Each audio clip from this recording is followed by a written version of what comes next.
bags of salt.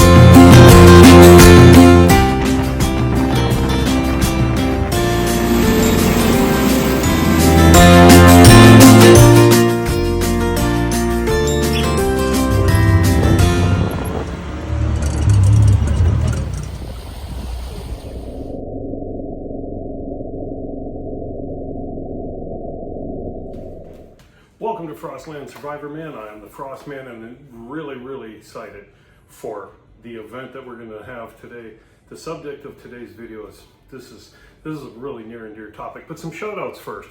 First, I have to say a special thank you to my Aunt Jan and my cousin Tori, who we spent a little bit of time with not too long ago, and it was just a wonderful visit.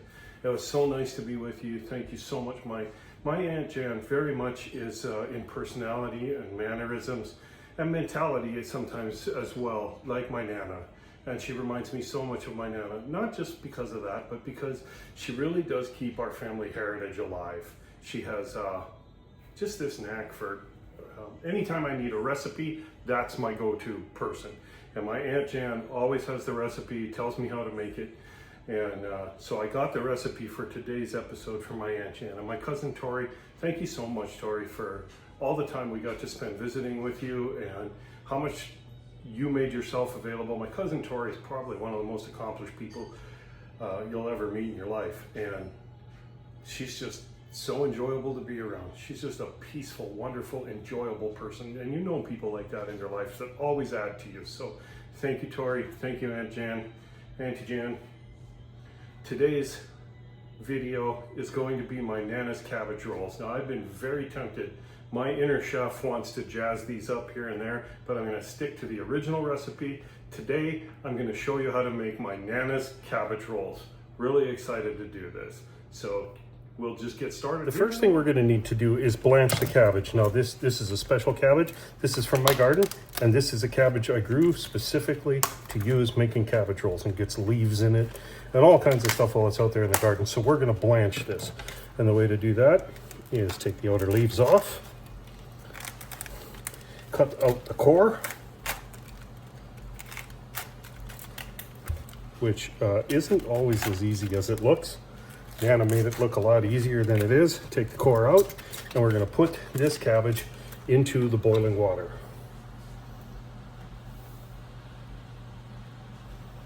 So we're going to let that boil, and it's about, I don't know, maybe 10 to 12 minutes that you'd let it boil. This one's a little bigger. I'm going to let it go about 15. So a few of my buddies who watch the channel have told me, they all give me some pointers, and one of the things that is a consistent pointer is a better camera angle. So I'm hoping that you can see this. Okay, so the normal recipe calls for a pound of ground beef. I'm just doubling it. I'm making more of these cabbage rolls because I'm gonna do them in the crock pot, and I want to have some for leftover to take to lunch. So here are your ingredients. We're going to start with the minced onions. So this is just one onion. I minced it up. In it goes. In that goes.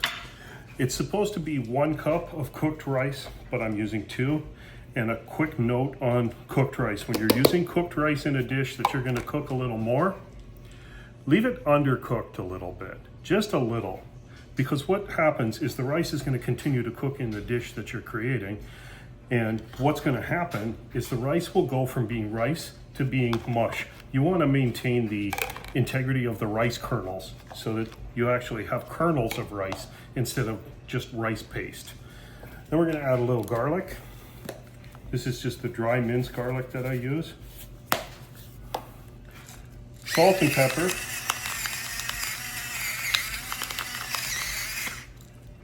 We're going to add a little bit of the pepper. And some of this coarse granulated sea salt, because I really like how that salts things and gives you a really good flavor. That's it. Those are all the ingredients. Nice clean hands. We're going to mix it well.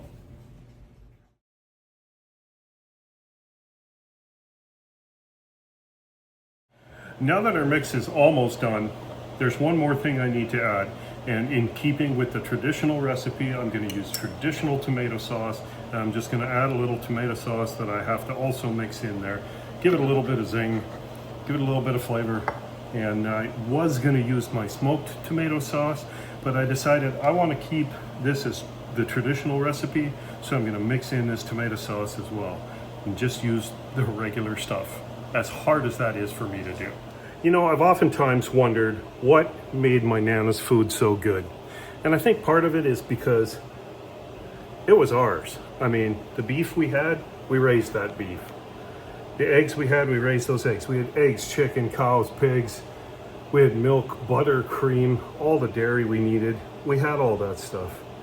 And the other thing was, not only did Nana use fresh vegetables from the garden, but she just really was willing to do the work to make good meals. And that was her job. That was her life. Nana was always very happy doing what she did. And I think part of the reason why she was always happy doing what she did was because there was nobody to tell her that she was unhappy. So we're going to get started here. You can see our filling. We've got our crock pot ready to go. And here is our blanched cabbage. So we're going to take our first leaf off of the cabbage, and you got to do them in order.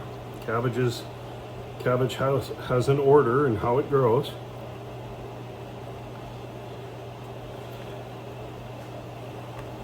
So I've got my first leaf here.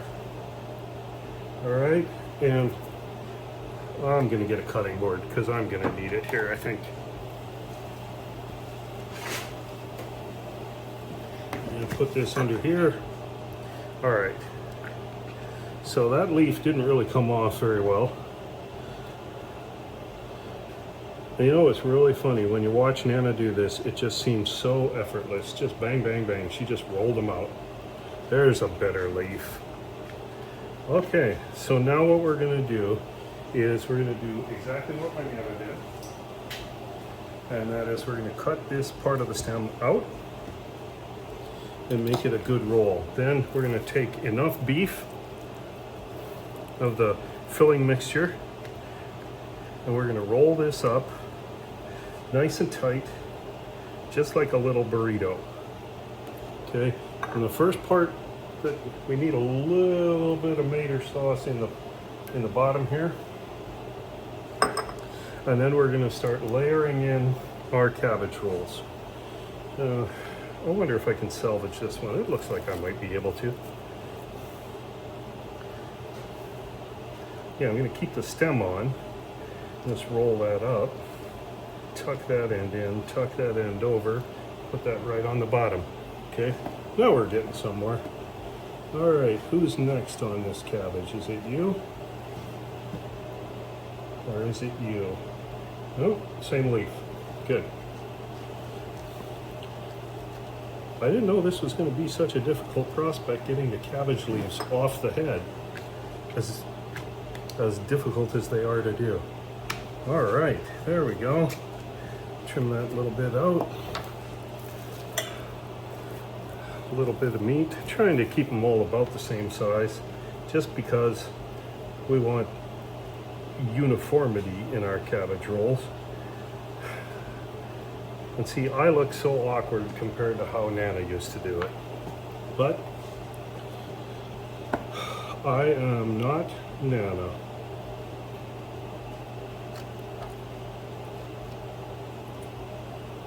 And as we get deeper into the cabbage head, you can see the leaves that are coming off are quite a bit nicer.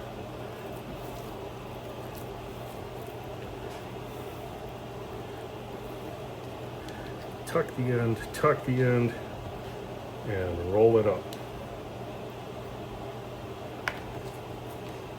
You can see how it's going. Okay, meat, cabbage, and then sauce on top. So we're going to switch and do it a little quicker.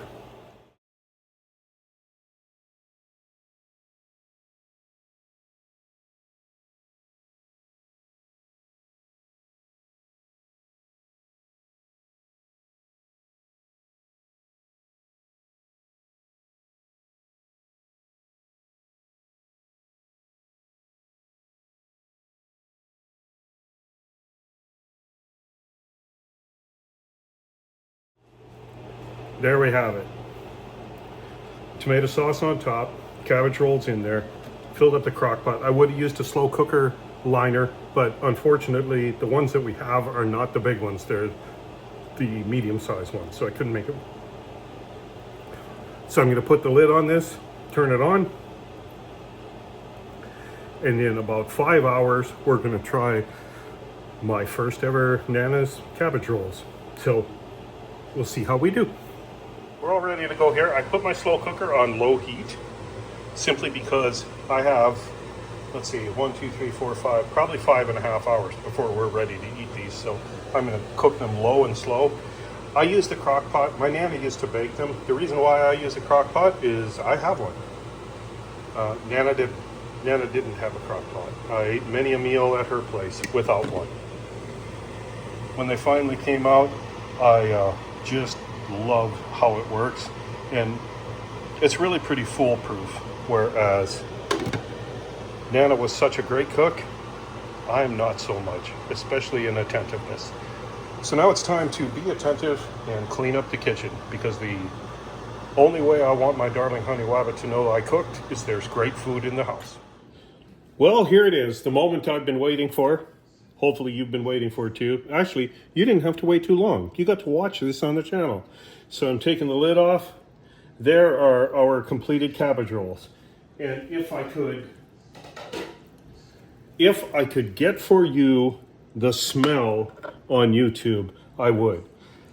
If you could smell this and smell what I am smelling, I'm smelling my grandma's house. I'm smelling my Nana's kitchen right now, and that's just chokes me up a little bit to know that. So we're going to get one of these out of here. There it is, cabbage roll, tomato sauce. Whew.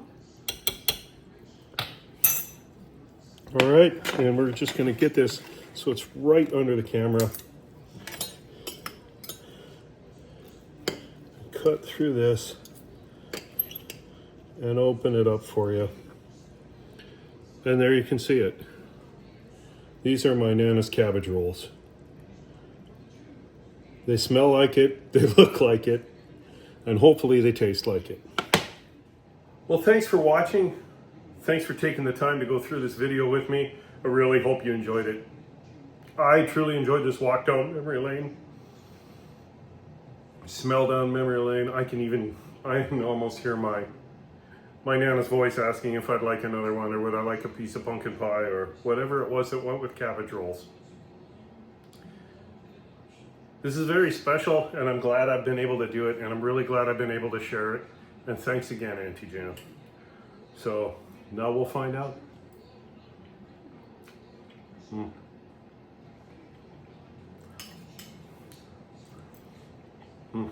Puts me right back at Nana's table.